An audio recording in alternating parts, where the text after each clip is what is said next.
قال اللہ تبارک و تعالی فی القرآن الکریم، اللہ پاک قرآن کریم میں ارشاد فرماتا ہے، قل ان الموت الذی تفرون منہ فإنہ ملاقیکم ثم تردون الی عالم الغیب والشہادۃ فینبئکم بما کنتم تعملون۔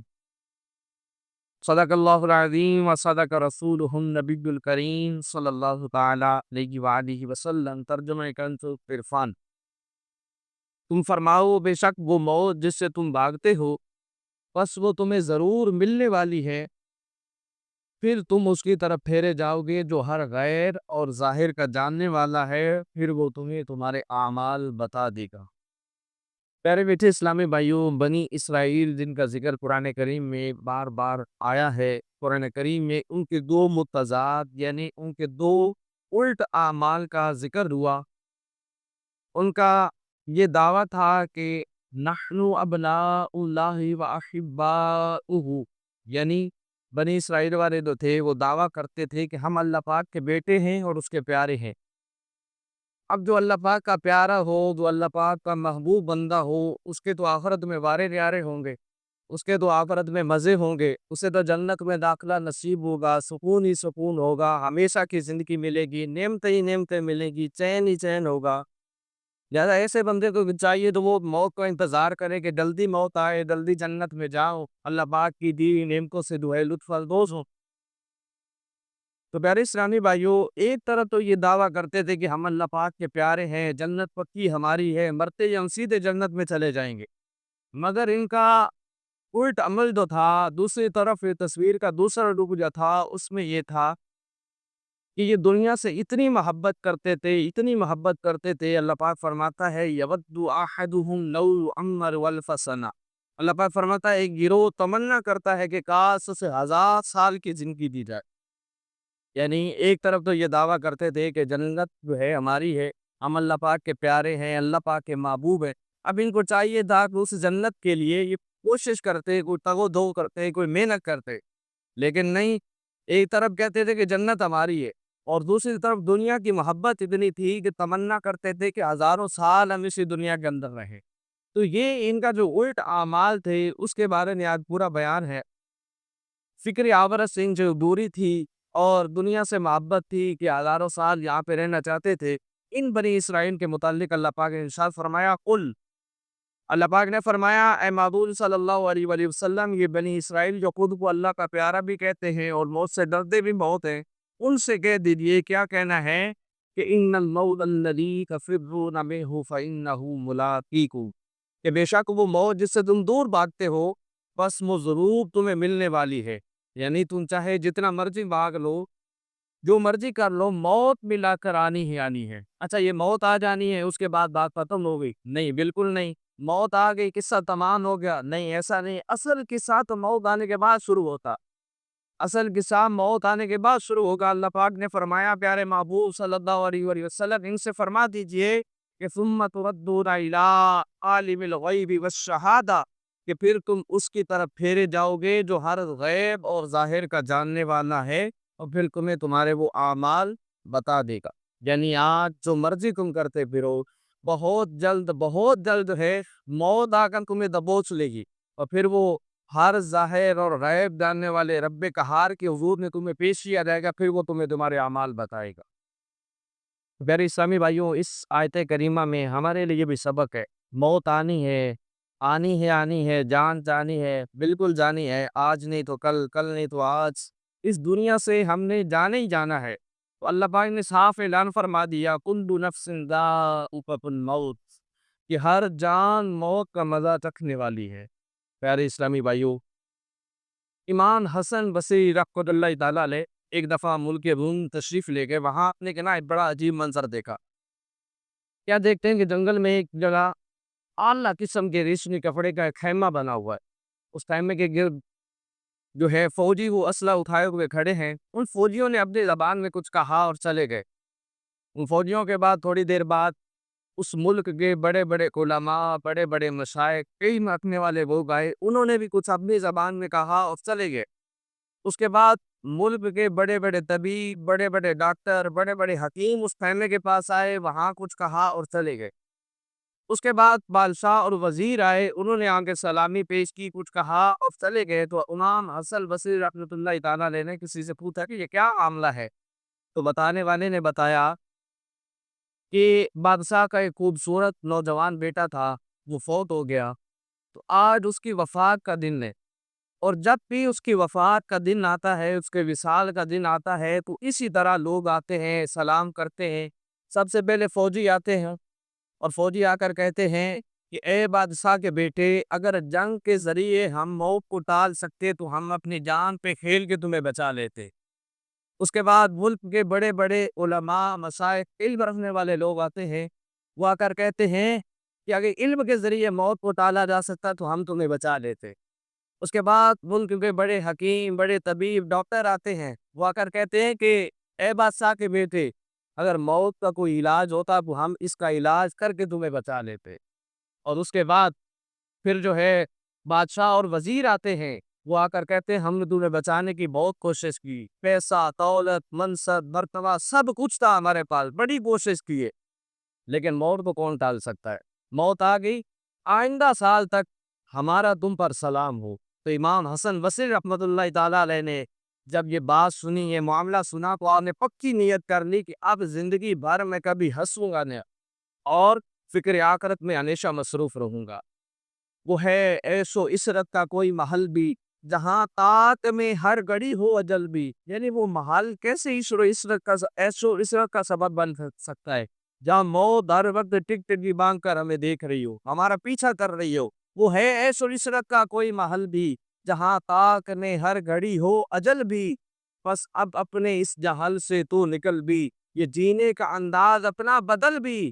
جگہ جی لگانے کی دنیا نہیں ہے، یہ عبرت کی جا ہے، تماشا نہیں ہے۔ پیارے میٹھے اسلامی بھائی، موت ایک اٹل حقیقت ہے، اس سے آج تک نہ کسی کو چھٹکارا ملا ہے، اور نہ ہی آئندہ کسی کو ملنا ہے۔ حدیث پاک کی کتاب شعب الایمان ہے، اس کے اندر اللہ پاک کے محبوب نبی مکی مدنی محمد عربی صلی اللہ تعالیٰ علیہ وآلہ وسلم جب لوگوں کو موت سے غافل دیکھتے تو آپ تشریف لاتے، دروازے کو پکڑ کر 3 مرتبہ پکارتے تھے کہ اے لوگوں، اے مسلمانوں، تمہارے پاس یقینی موت آئے گی، وہ اپنے ساتھ وہ کچھ لائے گی جو اسے لانا ہوگا۔ خبردار، ہر کوشش کرنے والے کے لیے ایک انتہا ہے، اور ہر کوشش کرنے والے کی انتہا موت ہے۔ بس کوئی پہلے چلا جاتا ہے اور اسی کی بعد باری آتی ہے۔ ایک دن مرنا ہے، آخر موت ہے، کر لے جو کرنا ہے، آخر موت ہے۔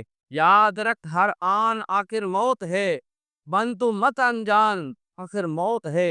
مرے جاتے ہیں ہزاروں آدمی، عاقل و نادان، آخر موت ہے۔ یعنی کوئی عقل والا ہے، کوئی نادان ہے، کوئی صحت مند ہے، کوئی بیمار ہے، کوئی بڑے منصب پہ ہے، کوئی غریب ہے، موت یہ نہیں پہچانتی، موت نے آنا ہی آنا ہے، اور یہ اٹل حقیقت ہے۔ پیارے میٹھے اسلامی بھائیو، ہمارا پتہ ہے مسئلہ کیا ہے؟ ہمیں پتہ ہے، ہم دل سے جانتے ہیں، اور دل و جان سے مانتے بھی ہیں موت آنی، جان جانی ہی جانی ہے، اور ہم یہ بھی مانتے کہ مرنے کے بعد قصہ تمام نہیں ہوگا، میت کو قبر میں اتارا جائے گا، اس کا حساب کتاب ہوگا، تو اس کا جو ہے سزا و جزا کا سلسلہ ہوگا۔ تو اس کے باوجود ہم جو ہے موت سے ڈرتے کیوں نہیں ہیں؟ اس کا ایک ہی جو ہے بات ذہن میں آتی ہے کہ ہم نے دنیا سے اتنی محبت کر لی ہے، لمبی امیدیں اتنی باندھ لی ہے، ہمیں لگتا ہے کہ ہم صدیوں تک یہیں رہیں گے، اسی دنیا کے اندر رہیں گے۔ ایک ذہن بنا ہوا ہے کہ ابھی میں جوان ہوں، ابھی تو میری شادی ہوگی، پھر بچے ہوں گے، ابھی تو بہت کچھ میں نے کرنا ہے، پھر دادا بنوں گا، پردادا بنوں گا، بوڑھا ہوں گا، پھر چاہے کہ موت آئے گی۔ تو پہلے اسلامی بھائی، موت تو بچوں کو بھی آتی ہے، موت تو جوانوں کو بھی آتی ہے، موت تو ادھیڑ عمر والوں کو بھی آتی ہے، بوڑھوں کو بھی آتی ہے۔ ملے خاک میں اہل شاں کیسے کیسے، مکی ہو گئے لا مکا کیسے کیسے۔ کئیوں کے گھر اجاڑ دیے موت نے، بڑے بڑے جن کی شان و شوکت تھی، لوگ نام لیتے تھے، ان کی قلم اٹھتی تھی تو کسی کی تقدیر بنتی تھی، لیکن آج ان کا نام بھی کوئی نہیں لیتا۔ ملے خاک میں اہل شاں کیسے کیسے، مکی ہو گئے لا مکا کیسے کیسے، ہوئے نام بر بے نشاں کیسے کیسے، زلیں پھا گئی نوجواں کیسے کیسے۔ جگہ جی لگانے کی دنیا نہیں ہے، یہ عبرت کی جا ہے، تماشا نہیں ہے۔ پیارے میٹھے اسلامی بھائیوں، موت ایک اٹل حقیقت ہے، موت کو آنا ہی آنا ہے، نہ یہ بوڑھا دیکھتی ہے، نہ بچہ دیکھتی ہے، نہ جوان دیکھتی ہے۔ جب وقت پورا ہو گیا، موت نے آ جانا ہے۔ صحابی رسول حضرت عبداللہ بن مسعود رضی اللہ تعالیٰ عنہ سے روایت فرماتے ہیں، ایک دن اللہ پاک کے آخری نبی رسول ہاشمی صلی اللہ تعالیٰ علیہ وآلہ وسلم نے نا ایک چوکور ڈبہ بنایا، 4 کونوں والا ایک ڈبہ بنایا۔ اس ڈبے کے اندر آپ صلی اللہ علیہ وآلہ وسلم نے ایک لائن لگائی، ایک لکیر لگائی، اور اس لکیر کے آس پاس 2 چھوٹی چھوٹی لکیریں لگائی، اور ایک لکیر جو ہے وہ ڈبے کے باہر لگائی۔ پھر نبی پاک صلی اللہ تعالیٰ علیہ وآلہ وسلم فرمانے لگے، یہ جو ڈبے کے اندر جو لکیریں لگائی تھی نا، نبی پاک صلی اللہ علیہ وسلم نے فرمایا یہ جو ہے یہ انسان ہے، اور یہ جو چوکور ڈبہ ہے نا یہ موت ہے، موت کے اس کو چاروں طرف سے گھیرا ہوا ہے، اور یہ انسان کے جو آس پاس یہ چھوٹی سی لکیریں لگائی تھی، نبی پاک صلی اللہ علیہ وآلہ وسلم فرمانے لگے کہ یہ آفتیں ہیں، دنیا کی مصیبتیں ہیں، ایک جاتی ہے دوسرے انسان کو چمٹ جاتی ہے، ایک جاتی ہے دوسری آ جاتی ہے اس کو، اور یہ جو چوکور ڈبہ یہ موت ہے، انسان کو گھیرا ہوا ہے، اور جو یہ لائن ڈبے کے باہر کہہ رہے آقا صلی اللہ علیہ وآلہ وسلم نے لگائی تھی، فرمایا یہ انسان کی امید ہے، انسان ہمیشہ امید میں رہتا ہے، لمبی امیدیں لگائی ہے، ابھی تو بہت کچھ کرنا ہے، لیکن موت جو ہے چاروں طرف سے اس کو گھیر کے بیٹھی ہے۔ اگر ہم غور کریں تو یہ جو عبرت ناک حدیث پاک ہم نے سنی، یہ جو پیارے آقا صلی اللہ علیہ وآلہ وسلم نے جو ڈبہ بنایا اور یہ جو سمجھایا، تو یہ ہماری زندگی کی پوری پوری عکاسی کر رہی ہے۔ اب دیکھیں موت نے ہمیں کیسے چاروں طرف سے گھیرا ہوا ہے، بجلی ہے ہمارے آس پاس، ہمیں ہر وقت کام ہوتا ہے اس سے، یہ بجلی ہمارے لیے موت کا سبب بن سکتی ہے، صحیح ہے، ہماری بائک ہے، ہماری گاڑی ہے، یہ ہمارے لیے موت کا سبب بن سکتی ہے۔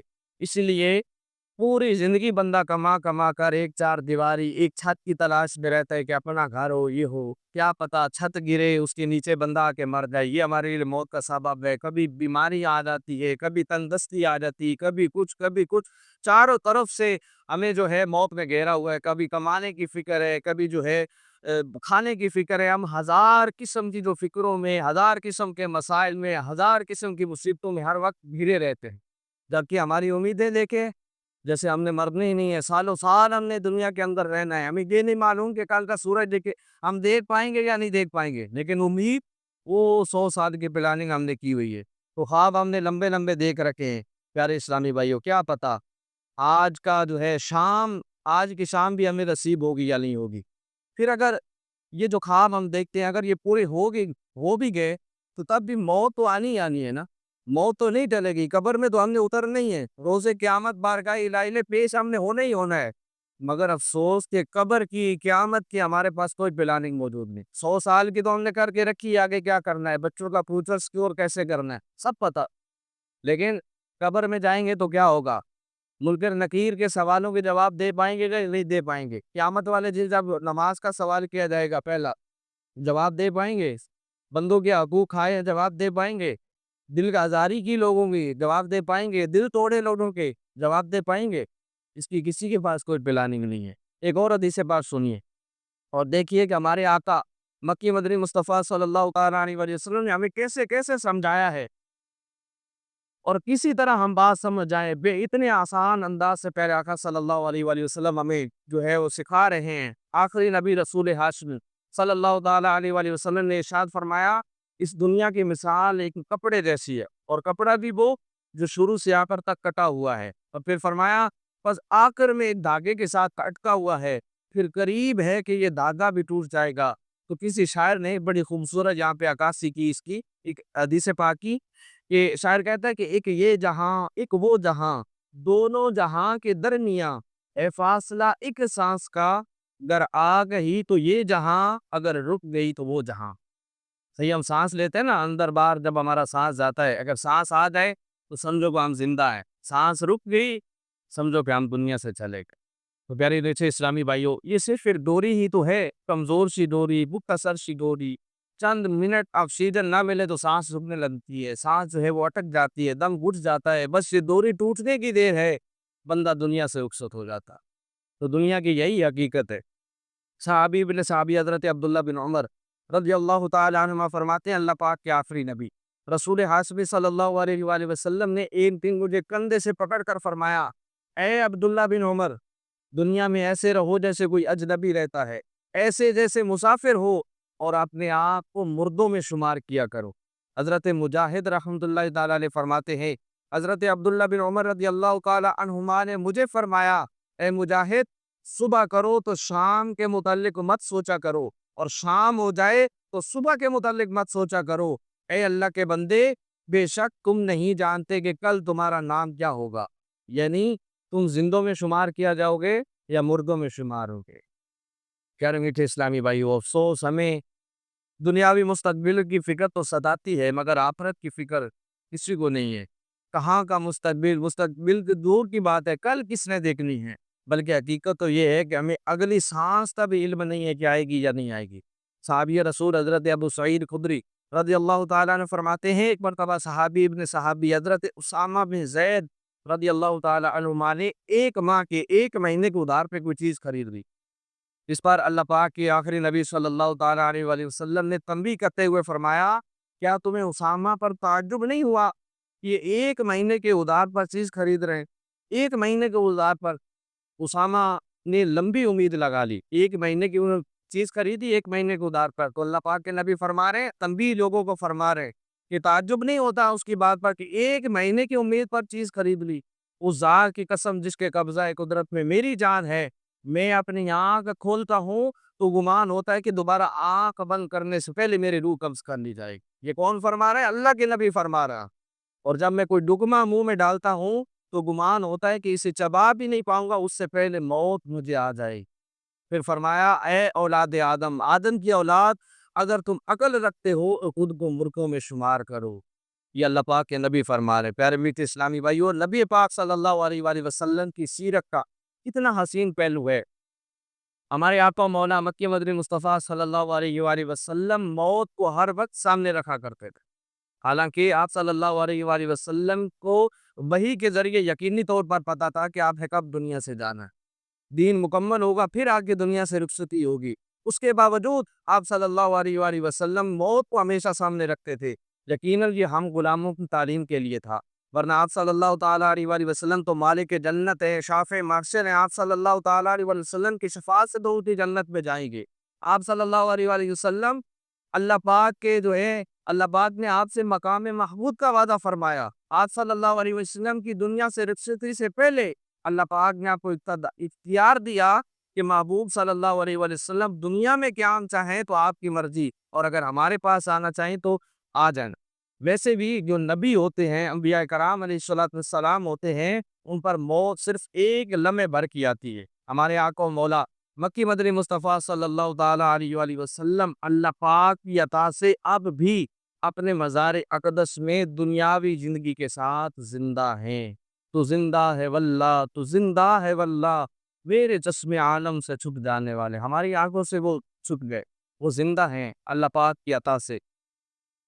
تو ہاں، ہمیں اپنے موت کا علم نہیں ہے۔ نبی پاک صلی اللہ تعالیٰ علیہ وآلہ وسلم کو علم تھا اللہ پاک کی عطا سے کہ دین مکمل ہوگا، پھر دنیا سے جائیں گے، لیکن اس کے باوجود پیارے آقا صلی اللہ علیہ وآلہ وسلم جو ہے فکر آخرت کو اتنا سامنے رکھتے تھے۔ تو ہمیں تو اپنی موت کا پتہ ہی نہیں ہے، اگلی سانس آئے گی نہیں آئے گی، موت کے وقت ہمارا ایمان سلامت ہوگا یا نہیں ہوگا، یہ کس کو پتہ ہے؟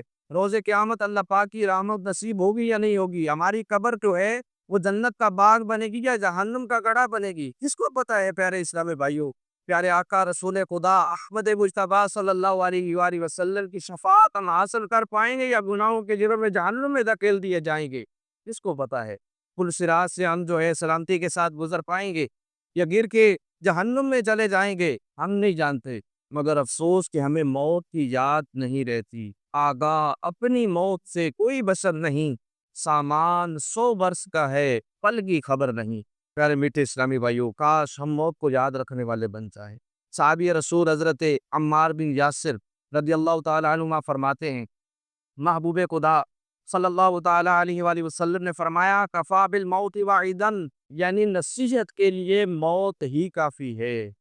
پیارے میٹھے اسلامی بھائیوں، ہمارے معاشرے میں گناہ بڑھتے چلے جا رہے ہیں، بھائی چارہ ختم ہو رہا ہے، بھائی بھائی کا گریبان پکڑ رہا ہے، چوری ڈکیتی قتل، اس طرح کی وارداتیں ہمارے معاشرے میں بڑھتی چلی جا رہی ہیں، گھروں میں لڑائی جھگڑے ہیں، دنگا فساد وغیرہ وغیرہ، بہت سے مسائل ایسے ہیں۔ آخر یہ کیوں ہو رہا ہے؟ اس پر بہت سارے لوگ تبصرے کرتے ہیں، آخر خرابی کہاں ہے؟ بڑے بڑے ماہرین نے ان پہ بات کی ہے۔ آئیے میں آپ کو حدیث پاک سناتا ہوں۔ اللہ پاک کے آخری نبی رسول ہاشمی صلی اللہ تعالیٰ علیہ وآلہ وسلم نے فرمایا، امت کے پہلے لوگ یقین اور دنیا سے بے رغبتی کے ذریعے نجات پا گئے، اور آخر میں آنے والے لوگ بخل یعنی کنجوسی اور لمبی امیدوں کے سبب ہلاک ہو گئے، یعنی جو ابھی دور چل رہا ہے اس کے بارے میں پیارے آقا صلی اللہ تعالیٰ علیہ وآلہ وسلم نے غیب کی خبر دیتے ہوئے یہ ارشاد فرمایا۔ تو پیارے اسلامی بھائیو، یہ ہے معاشرے کے بگاڑ کا اصلی سبب، سب سے پہلے کنجوسی اور اس کے بعد لمبی امید۔ ہم پر غفلت سوار ہے، ہم فکر آخرت سے دور ہیں، دنیاوی مستقبل کی فکر ہمیں ستاتی ہے، اور اسی فکر میں اپنے روشن مستقبل کی خاطر گناہوں کے اندھیروں میں ڈوبتے چلے جا رہے ہیں۔ حالانکہ حقیقت کی نگاہ سے اگر دیکھا جائے تو مستقبل کوئی چیز نہیں، صرف حال ہی حال ہے۔ آج میں جو ہوں، کل میں نے ہونا یا نہیں ہونا میں نہیں جانتا، صرف ایک خیالی، ایک تصوراتی چیز کی خاطر ہم سب دوڑے چلے جا رہے ہیں۔ ہم میں سے لاکھوں لوگ اس دوڑ میں دوڑتے دوڑتے قبر کے گڑھے میں جا پہنچتے ہیں۔ ان قریب ہم بھی اسی گڑھے میں گر جائیں گے۔ یہ دنیا، اس دنیا کا عارضی اور فانی مستقبل نمرود، فرعون، حامان اور قارون جیسے دنیا پرستوں کے ہاتھ نہیں آیا تو ہمارے ہاتھ کہاں آئے گا؟ تو اس لیے ہمیں چاہیے کہ موت کو ہمیشہ اپنے سامنے رکھیں اور اس کی تیاری میں لگے رہا کریں۔ صحابی رسول حضرت طارق محاربی رضی اللہ تعالیٰ عنہ فرماتے ہیں، اللہ پاک کے آخری نبی رسول ہاشمی صلی اللہ تعالیٰ علیہ وآلہ وسلم نے مجھے نصیحت کرتے ہوئے ارشاد فرمایا، اے طارق، مرنے سے پہلے موت کی تیاری کر لو۔ ایک مرتبہ پیارے آقا صلی اللہ علیہ وسلم نے صحابہ کرام رضی اللہ تعالیٰ عنہ سے فرمایا، کیا تم سب جنت میں جانا چاہتے ہو؟ عرض کی، جی ہاں یا رسول اللہ صلی اللہ علیہ وسلم، ہم جنت میں جانا چاہتے ہیں۔ پھر نبی پاک صلی اللہ تعالیٰ علیہ وآلہ وسلم نے فرمایا، اگر جنت میں جانا چاہتے ہو تو یہ خوبیاں، یہ اوصاف اپنا لو۔ کیا خوبیاں؟ پیارے آقا صلی اللہ علیہ وآلہ وسلم نے ارشاد فرمایا، اپنی امیدیں کم کر دو، یعنی جو زیادہ لمبی لمبی پلانی کی ہوئی ہے اس کو کم کر دو۔ اور نمبر 2 پہ پیارے آقا صلی اللہ علیہ وآلہ وسلم نے ارشاد فرمایا، اپنی موت کو اپنی آنکھوں کے سامنے رکھا کرو۔ اور نمبر 3 پہ پیارے آقا صلی اللہ علیہ وآلہ وسلم نے ارشاد فرمایا، اللہ پاک سے ایسی حیا کرتے رہو جیسی حیا کا حق ہے۔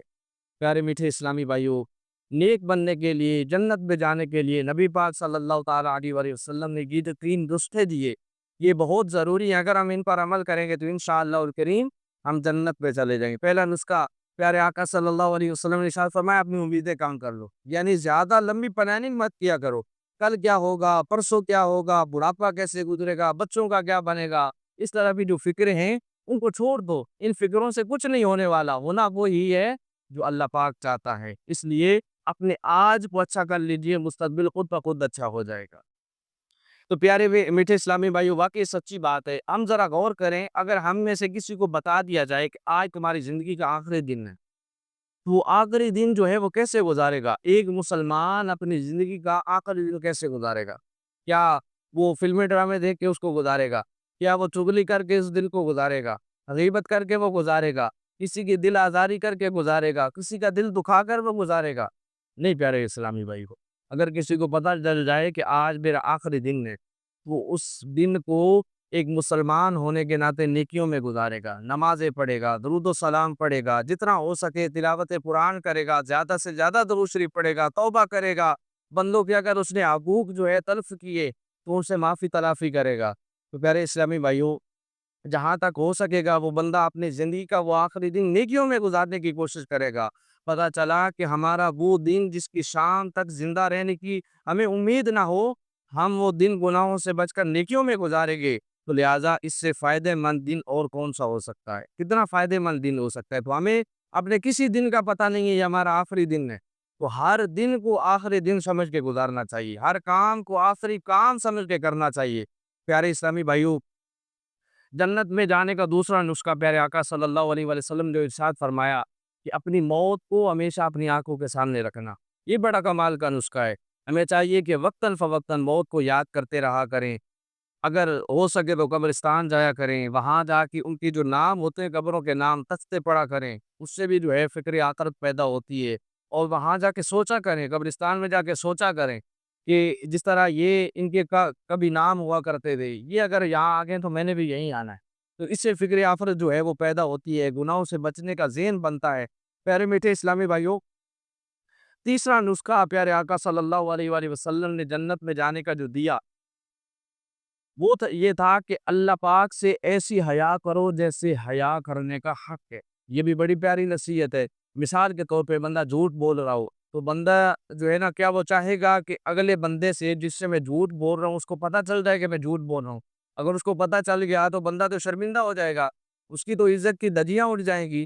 اگر وہ کوئی ایسا سودی کاروبار کر رہا ہے تو وہ یہ نہیں چاہے گا کہ کسی بندے کو میرے بارے میں پتہ چل جائے. بندہ حرام کاموں میں مصروف ہو کیا چاہے گا کہ اسی کوئی دیکھ لے؟ نہیں چاہے گا, ورنہ اسے شرمندگی ہوگی, اس کی نیک نامی پہ جو ہے وہ دھبا لگ جائے گا, لوگوں کے سامنے وہ بندہ رسوا ہو جائے گا. تو یہ ایک طرح سے بندوں سے حیا کرنا ہے. ہم لوگوں کے سامنے برائیاں نہیں کرتے, بس یہی تصور ماننا ہے کہ کوئی دیکھے نہ دیکھے, کوئی بندہ ہمیں دیکھے نہ دیکھے, سودی کاروبار کرتے ہوئے ہمیں کوئی بندہ دیکھے نہ دیکھے, غیبت چغلی جھوٹ بولتے ہوئے کوئی بندہ ہمیں دیکھے نہ دیکھے, وہ رب تو ہمیں دیکھ رہا ہے, اللہ دیکھ رہا ہے. تو پیارے اسلامی بھائیوں, جب یہ ذہن بن جائے گا کہ اللہ ہمیں دیکھ رہا ہے تو پھر خود بخود حیا آ جائے گی.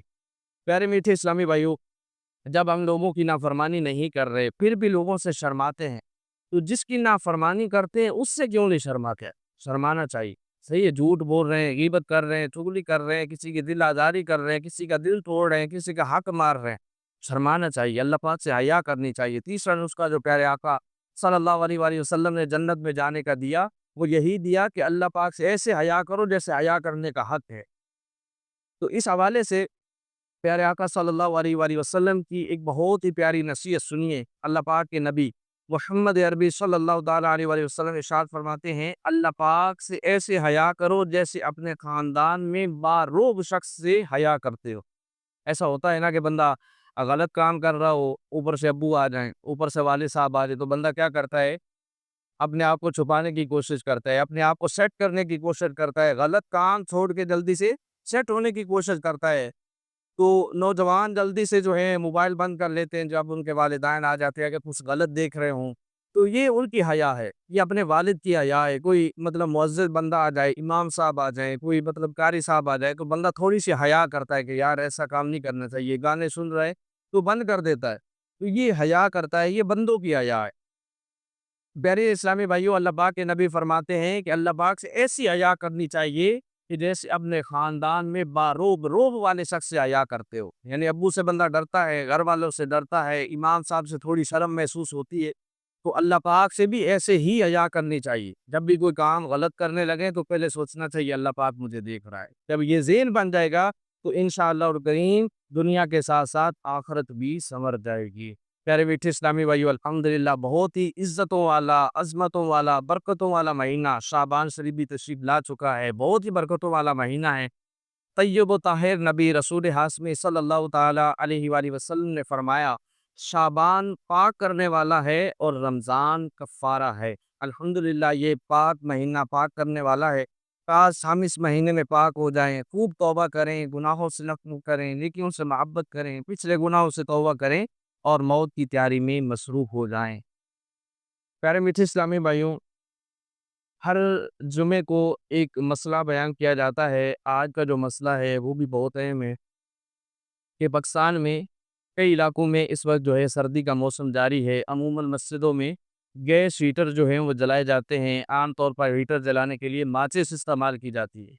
تو ماچس کے اوپر نا ایک بدبودار گندک لگی ہوتی ہے, لہذا جب ماچس کی تیلی جلتی ہے تو بدبودار اٹھتی ہے, مہک اٹھتی ہے. ایسی تیلی مسجد میں جلانا, ماچس کی تیلی مسجد میں جلانا یہ گناہ اور حرام ہے.